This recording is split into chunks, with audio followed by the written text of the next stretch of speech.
Perdamaian antara Julia Perez dan Nikita Mirzani seakan menemui jalan buntu. Syarat perdamaian yang diajukan Niki sudah Juppe penuhi. Itikat baik dengan menggelar mediasi di depan awak media juga sudah Juppe lakukan. Hanya saja sakit hati Niki atas pencemaran nama baik yang diduga dilakukan Juppe seakan tak cukup ditebus dengan kata maaf. Selain tak mau mencabut laporannya terhadap Juppe, Niki juga siap melaporkan Lucky, asisten Juppe, ke Polda Metro Jaya. Sakit hati iya, cukup deh Niki diam gitu. Buang waktu sih ngurus-ngurusin kayak gini karena masih banyak urusan Niki lebih penting gitu. Kayak BAP itu penting daripada press con. Iya, saya sudah kirim WhatsApp dan sudah melakukan apa yang diinginkan Nikita kemarin itu melalui media dan medsos sudah. Iya, mau laporin balik Lucky insya Allah di hari Senin. Iya, karena kan dia agak-agak ini ya, agak-agak menyebalkan gitu. Padahal dia tahu cerita sebenarnya seperti apa, tapi dia karang-karang cerita gitu. Tapi nanti kalau ketika ketemu ini di luar media ya, Niki, Lucky sama Juppe mau nggak? Nggak mau.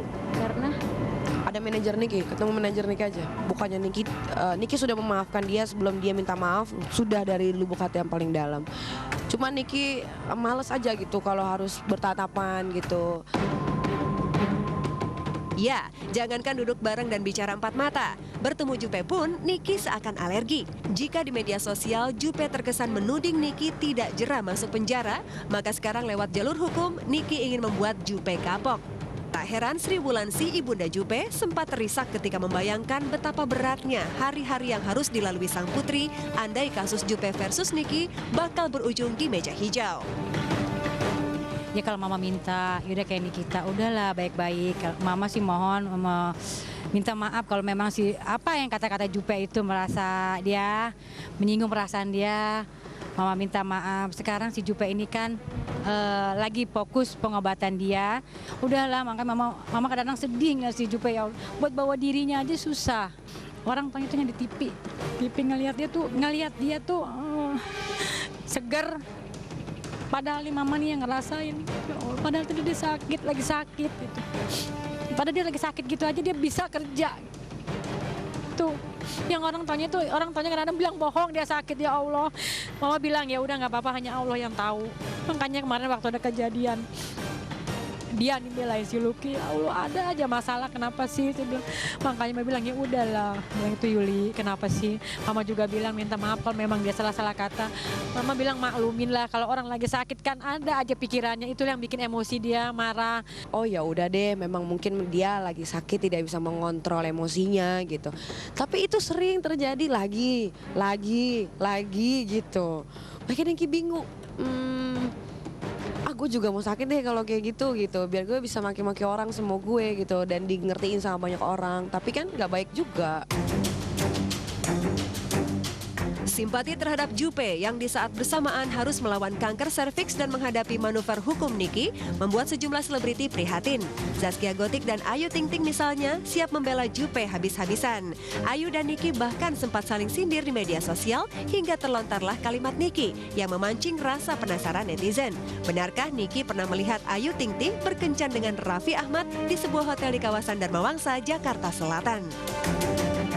Dia kan emang begitu sekarang mulutnya. mungkin selain Juppe membidik Ayu Ting Ting mungkin dengan mulut. Nggak mau. Biarin aja dia kan begitu. Sama DP juga kan di skakmat juga kan, aku sampai lihat di YouTube gitu ketawa-ketawa. Niki tahu sesuatu tentang Ayu Ting Ting?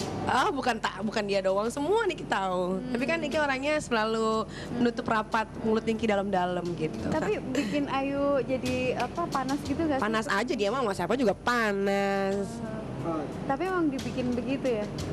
Enggak, kalau Niki mah orangnya dingin-dingin aja lah. Niki mah sukanya yang peace-peace aja. Kalau dia mau panas ya, dia banyak-banyakin main di puncak biar dingin.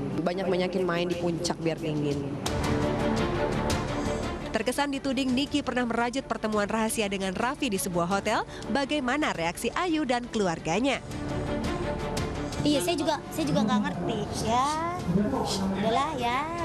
Sebenarnya dong katanya Niki mau buka rahasia yang pertemuan. Aduh. Dadah. Bener nggak sih kabar itu? Ada aja. Apaan tuh, nggak mau gosip ah. Dadah. Mana? Gimana? Isunya bener nggak, Nas? Kalau bener banget. Apaan sih? Aku mah nggak tahu, malahan ada gosip itu.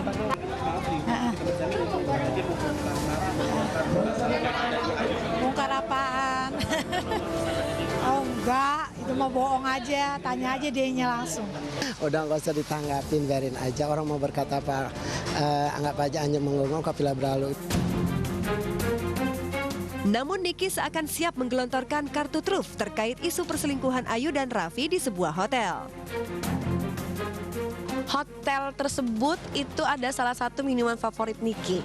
Jadi Niki pasti every weekend bakal ke situ. Bukan nggak ada hubungannya dengan Ayu Ting Ting atau ketika dia check in sana sama Raffi?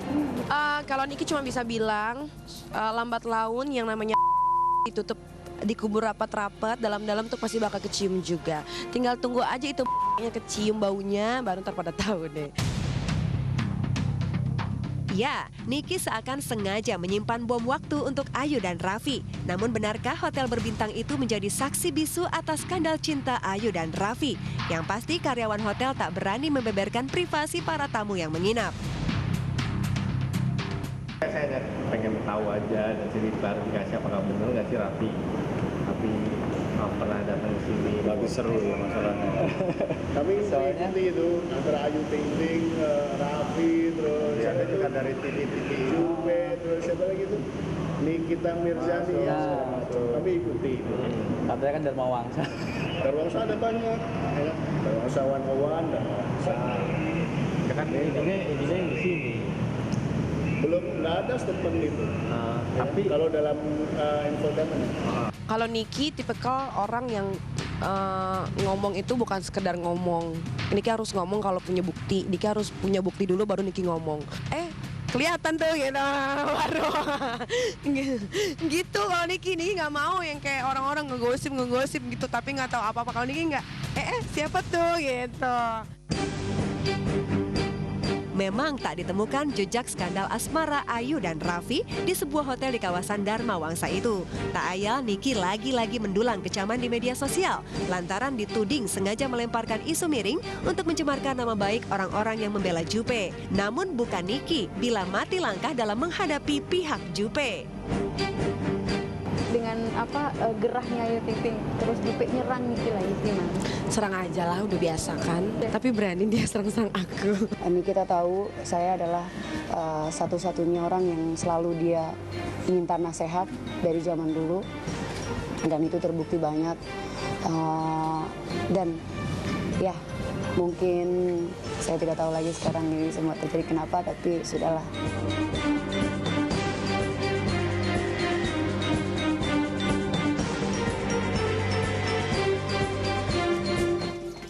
Tuh, kalau kata di kita kan kalau mau yang dingin-dingin mainnya di puncak. Kalau mau yang panas-panas mainnya deket kompor. Oh gitu, meleduk lama-lama ya. Oh, ya benar kan? Gitu. Hot gitu ya. Tapi memang mereka ini selalu hot gitu ya.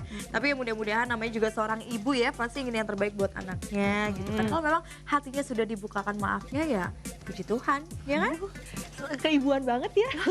Keibuan banget luar biasa. Harus saling menyebarkan cinta dan juga kedamaian. Waduh, saling menyebarkan cinta dan kedamaian. Jangan saling menghujat terus, jangan suka berantem terus. Pinter loh kamu ya. Tapi juga mau pengen keibuan juga. Gitu, iya dong, harus dong ya. Dan next ini nih ya, ini juga lagi heboh banget. Kamu tahu kan kalau dulu, zaman dulu, nggak tahu kamu masih SMP atau SMA tuh ya. Ongki Alexander kan dulu tuh kan ada pasangannya itu ya kan. Idola banget dulu. Nah sekarang kan dia dikabarkan bercerai dengan Paula. Dan kabarnya katanya ada orang ketiga dalam rumah tangga mereka. Aduh, orang ketiga? Siapa? Tahu nggak? Nggak tahu. Kalau zaman dulu pasti tahu. Kita langsung aja ya simak berita lengkapnya.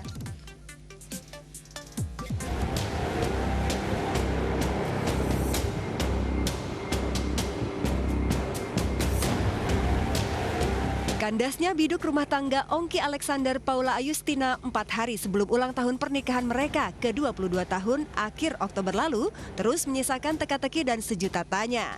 Desas-desus kabar beredar ada wanita ketiga di balik perceraian Ongki Paula.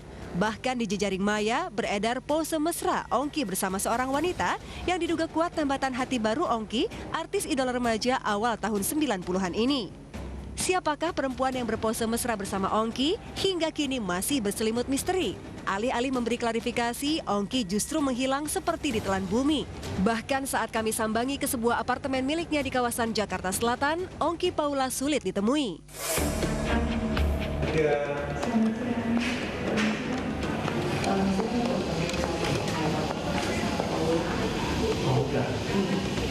Paula di tahun satu nggak, saya Paula siapa itu? Paula yang istrinya Ongki Alexander. Mungkin apa di sini dulu? Di Tower 2 berarti. Tower 2 juga rasanya nggak. Apartemen Darwangsa. Apartemen Darwangsa kita janji di sini cuma jadi. Halo, ma'am. Could you send a letter for Ibu Isabel ya? Thank you ma'am. Yeah, thank you. Kayaknya nggak ada. Saya cek tahun dulu. Iya, silakan. Terima kasih Bapak. Tahun 2 juga nggak ada, tapi nggak tahu. Serupa keputusannya menikahi Paula 21 tahun lalu, kabar perceraian Ongki juga mengejutkan banyak pihak. Lantas seperti apa tanggapan Paramita Rusady saat pertama kali mengetahui sang mantan resmi bercerai? Ya cerai kan itu manusiawi ya, itu jadi bukan hal yang harus wah digembar-gemborkan. Enggak, saya juga cerai kok. Saya rasa setiap orang punya private life. Saya selalu keep your laundry at home, jadi saya juga nggak mau memasuki ranah orang lain. Saya cuma mendoakan yang terbaik aja buat dia. Sama-sama menyandang status single dan tak terikat pernikahan. Lantas benarkah Ongki Alexander dan Paramita Rusady kembali menjalin komunikasi? Dan mungkinkah artis yang biasa disapa Mita ini kembali membuka hati untuk Ongki?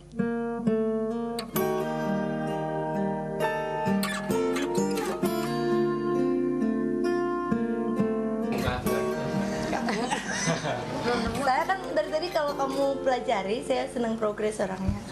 Di suatu hari tanpa sengaja. Ya, Mita boleh saja menampik ia kembali membuka hati untuk Ongki. Namun raut wajahnya mendadak berubah berseri saat disinggung romansa perjumpaannya dengan Ongki dulu. Cinta hati ini kembali. Waktu bertemu pertama kali kan sama-sama hanya bermain sama-sama secara profesi aja. Yang satu aktris, yang satu aktor, udah gitu aja dipertemukan dalam satu judul cerita yang kita harus watak bermain aja gitu, artinya cukup itu aja. Tapi selebihnya nggak pernah ada apa-apa. Tapi nggak pernah saya ketika di lokasi gitu ada kayak apa namanya? Itu ya namanya. Enggak, justru bukan di lokasi, setelah waktu itu. Jadi ya udahlah, itu udah lama berlalu, mendingan untuk dia. Ongki Alexander bisa saja masa lalu untuk Paramita Rusady. Bukan hal mustahil keduanya bisa kembali merajut catatan si boy dalam kehidupan nyata, seperti lirik soundtrack yang dilantunkan Ikang Fauzi.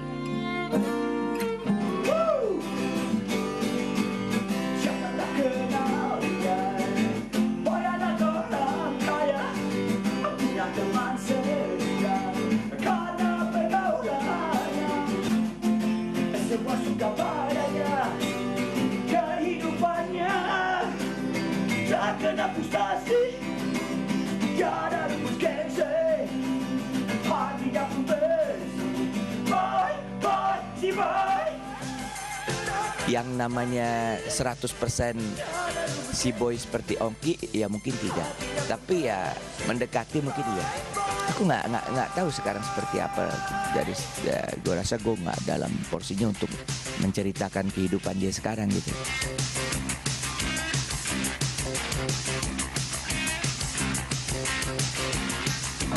Ini ada live band, ada DJ, terus ada makan malam, kayaknya udah kayak party beneran gitu. Semangat Padang. Kamu udah deketin, dia deketin cewek cuma satu tuh.